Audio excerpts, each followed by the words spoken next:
Week 3 is coming on, which means it's time to dive back into that Dynasty waiver wire and see if there are any players that are available for you guys in your leagues that could actually help your roster, either by improving your actual starting lineup or by potentially selling off these guys for some profit due to picks or other things like that. So without further ado, let's get right into the video.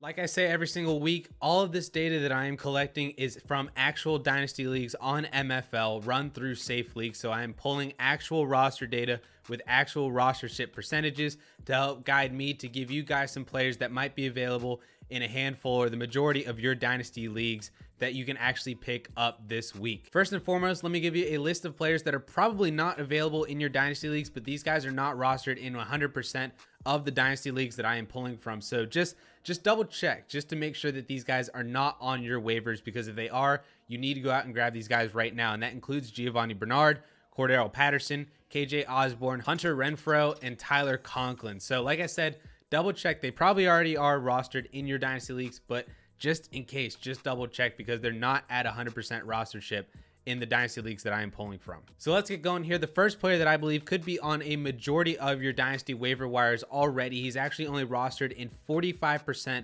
of the Dynasty leagues that I am pulling from, and that is Las Vegas Raiders running back Peyton Barber. And I know, I get it, it's Peyton Barber. He's a plotter. He's been in the league for what feels like over a decade, but he actually turned in a very solid fantasy performance in this past week. I mean, he had over 100 yards rushing. He had a rushing touchdown as well, and even added an additional 3 catches for 31 yards as a very safe PPR floor, and turned in a 23.2 fantasy point performance in this past week. And it has become abundantly clear that John Gruden wants Peyton Barber to be the backup to Josh Jacobs and not Kenyon Drake, as Peyton Barber has actually out-touched Kenyon Drake in the last 2 weeks that Josh Jacobs has actually been out. And they want to maintain Kenyon Drake in the role that he already has in this Raiders offense. And that is why Peyton Barber is receiving the lion's share of the rush attempts, as well as gaining a couple additional receptions on top of that in the very Josh Jacobs role that we normally would see him in. And so that is what is making Peyton Barber so valuable. And that's why he is, you know, a big time pickup on your waiver wires right now if he is available in your Dynasty waiver wires, because he is the backup to Josh Jacobs, which means he is the primary handcuff. And we've already seen, and from this week and even from last week, even though they played the Steelers and he didn't really do all too well, he had volume that was going for him. So if Josh Jacobs continues to miss time, or even comes back and then maybe misses time later on down the season, you might have a potential flex or RB2 play in Peyton Barber just based strictly off of that volume. And we know that Josh Jacobs goes primarily as the Vegas Raiders go. You know, typically in the games that they win, Josh Jacobs is more successful because he has more touches, arguably could be the one that's scoring touchdowns as well, that contributes to their win. And that is just kind of similar to what we see in Peyton Barber. They won this week. He had 23.2 points, had a touchdown to help contribute to that win. And this is just another handcuff running back that you can grab off of your waiver wires right now in Dynasty to really help bolster that running back depth. And running back depth is going to be very, very key for the remainder of the season. We're already seeing a whole bunch of injuries. So if you're a team, maybe you got affected by the Christian McCaffrey injury, and then you don't have Chuba Hubbard or any other running back injuries that you might have been affected by, Peyton Barber is a really good pickup. And if you're looking to pick up Peyton Barber, I would be definitely comfortable dropping a decent number of running backs that you might already have rostered in your leagues. Even guys like David Johnson or Phillip Lindsay. These Texans running backs just really aren't doing all that much for you. And I know that they are kind of handcuffs in and of themselves if Mark Ingram were to go down, but that Texans team is just so bad that I don't even know if I feel confident, you know, really rostering any of the three. And if there were any of the three, it would be Mark Ingram, because he has been seeing the most volume out of those three over the past 3 weeks. So I'm definitely comfortable dropping guys like David Johnson or Phillip Lindsay, or maybe some other backups that you're just not really sure what's going on. They haven't really seen a whole lot, or maybe they're the RB3 on their depth chart, guys like Benjamin, you know, guys that we're not really sure, they didn't really see the field. Just guys like that you might still be holding on to. It's time to cut bait and drop those guys for Peyton Barber, an actual usable fantasy asset that could actually see your starting lineup. So that's where I'm at with dropping players, or roundabouts where you might actually want to drop players for Peyton Barber. The next player I want to highlight is actually a collection of 3 wide receivers that all have very similar situations right now as just very necessary wide receivers on their teams due to injuries. And that is James Washington, wide receiver for the Pittsburgh Steelers, Collin Johnson, wide receiver for the New York Giants, and Nick Westbrook, wide receiver for the Tennessee Titans, all in very similar situations where they've now find themselves as potentially wide receiver 2s on their team just because of injury. So we can hit James Washington first. James Washington, obviously the wide receiver 4 on the Pittsburgh Steelers, but was kind of thrust into the wide receiver 2 role just because Juju Smith-Schuster got hurt during the game. Diontae Johnson was already out. Even Chase Claypool missed a little bit of time due to injury himself. And so James Washington actually came in and was 3rd on the Steelers in targets this week behind Chase Claypool and Najee Harris. Now, of course, James Washington only really had 5 targets because of how hyper-targeted Chase Claypool and Najee Harris were. But James Washington, we've seen production from him in the past, even back in 2019.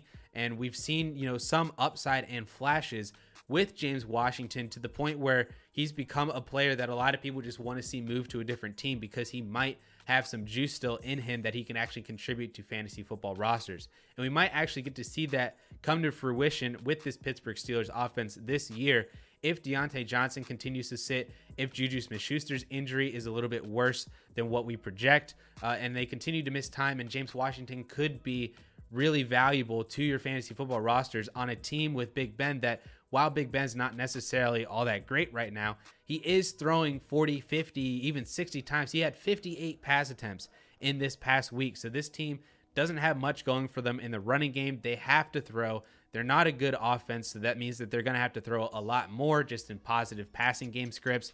So that means that James Washington could have an opportunity on this Steelers offense if he does become more of a wide receiver 2 as a very necessary wide receiver piece on this team. Now, Washington is rostered in 87% of Dynasty leagues, so he's actually the most rostered wide receiver of the 3 that I just named for you. So it's probably possible that he's not on your Dynasty waiver wire, but I wanted to throw him out there because he is available in over 13% of the Dynasty leagues that I am looking at, and it is possible that he is on your Dynasty waiver wire right now. The next player I mentioned was Collin Johnson, the wide receiver for the New York Giants. Just like I said with James Washington, out of pure necessity, Collin Johnson became a very valuable piece for Daniel Jones in the Giants passing offense this week. The Giants lost both Darius Slayton and Sterling Shepard in this week's game. Even Saquon Barkley missed some time as well due to injury, so he wasn't getting that receptions out of the backfield. Kadarius Toney still has yet to really make a mark on this offense and has 14 career receiving yards through 3 games. Evan Ingram just returned off of his injury from the offseason as well and made his debut in week 3, and then Kenny Golladay was on and off the injury report, it seems like, for the past year and a half. So this offense is just a rotation of a bunch of guys who are either currently injured or have been injured and are no strangers to the injury report that would make Collin Johnson necessary, just like James Washington. And Collin Johnson was actually on my waiver wire article for DLF last year with the Jacksonville Jaguars because he just kind of became necessary then as well too. And then so now we're seeing that kind of same thing play out with the New York Giants, and he actually had 7 targets in this game and turned that into 5 receptions for 51 yards. So a solid 10.1 PPR, fantasy play. That was just going to be fine. He's not going to kill you. He's not going to help you, but he's not ultimately going to kill you. And if you just need a guy like that off the waiver wires, Collin Johnson could absolutely do that, especially if he becomes more necessary for this Giants offense if Darius Slayton and Sterling Shepard miss any amount of significant time. So Johnson is widely available in actually over 75% of Dynasty leagues right now. So he might be one of the best pickups on your waiver wires in the majority of your leagues. So it is very possible that Collin Johnson could just be another addition to your wide receiver depth and a guy that you could actually utilize should the New York Giants actually need him a lot more down the road because of injuries. The next player I mentioned was Nick Westbrook, wide receiver for the Tennessee Titans. And you probably didn't know who he was before this week. I was with you. He's actually a 2020 undrafted wide receiver out of Indiana and was primarily a special teamer last year for the Tennessee Titans.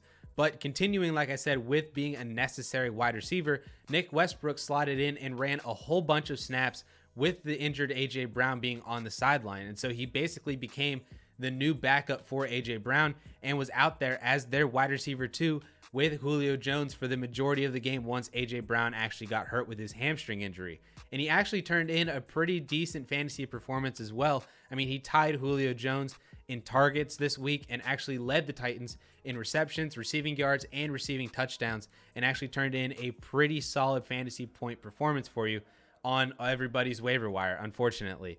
But Nick Westbrook actually could be a very decent wide receiver pickup this week in Dynasty Leagues. He was actually not even in my database, so that means he's available in, I'm not going to say 100% of Dynasty Leagues, but in 99.9% of Dynasty Leagues out there, Nick Westbrook is going to be available. So it seems like if you have room on your roster and you are a deeper league and you need a player like a wide receiver that you could potentially slot in, everybody can have a waiver wire request this week by going out there and being able to grab Nick Westbrook, who, like I said, could become really important for the Tennessee Titans offense because he was running as the wide receiver 2 with Julio Jones in place of A.J. Brown. Should A.J. Brown's hamstring injury be very severe, or at least more severe in the case that he actually misses time next week or even weeks on down the road. So I think all three of those wide receivers are pickups in Dynasty this week. It's just really going to be determining what players you actually need to drop for those guys, right? I think James Washington, if he is available in your Dynasty League, is the best pickup of the three, and he would be a guy that I would be looking to acquire and pick up over most of the other wide receivers that are probably even rostered right now in your Dynasty Leagues that you might actually have even rostered right now. Some of these guys could include like Tutu Atwell or Dwayne Eskridge, maybe even Amari Rodgers or Anthony Schwartz or Donovan Peoples-Jones. Like, these guys and these wide receivers just aren't really doing much for you, and they're just kind of chilling on the back end of your roster, and you could be churning out all of these players for players that are actually making a difference and actually scoring fantasy points right now. But there are other players that you could keep an eye on as we continue to move through the rest of the 2021 NFL season, guys that could become future waiver wire pickups, but I want to mention now in case you want to beat the waiver wire in the future. But these guys include guys like Kendrick Bourne, wide receiver for the New England Patriots, Olamide Zaccheaus, wide receiver for the Atlanta Falcons, Braxton Berrios, wide receiver for the New York Jets, and even deeper stashes like Ray McCloud, wide receiver for the Pittsburgh Steelers, and Chester Rogers, wide receiver for the Tennessee Titans. All could be really interesting to pick up now if you wanted to beat the waiver wire in the future, in case these guys actually become more valuable down the road through the rest of the season. And as I mentioned, every single week I do write a weekly waiver wire piece on dynastyleaguefootball.com that does drop every Monday. So if you want these waiver wire pickups a whole day earlier and more players as well, you can go and become a DLF Premium subscriber and gain access to that article. But not only that, but a whole bunch of other in-season content and articles, rankings, ADP, tools, all that other stuff that DLF has to offer for being a premium subscriber. So you can click down on the link down below and become a DLF Premium subscriber and gain access to a whole bunch of Dynasty League content that could really help step up your Dynasty game and hopefully win you guys some championships. And if you'd like to see a Week 3 breakdown and a Dynasty recap of all of the games from Week 3, you can click right up here and watch that video. And with that all being said, guys, thank you all so much for watching. We will catch y'all later.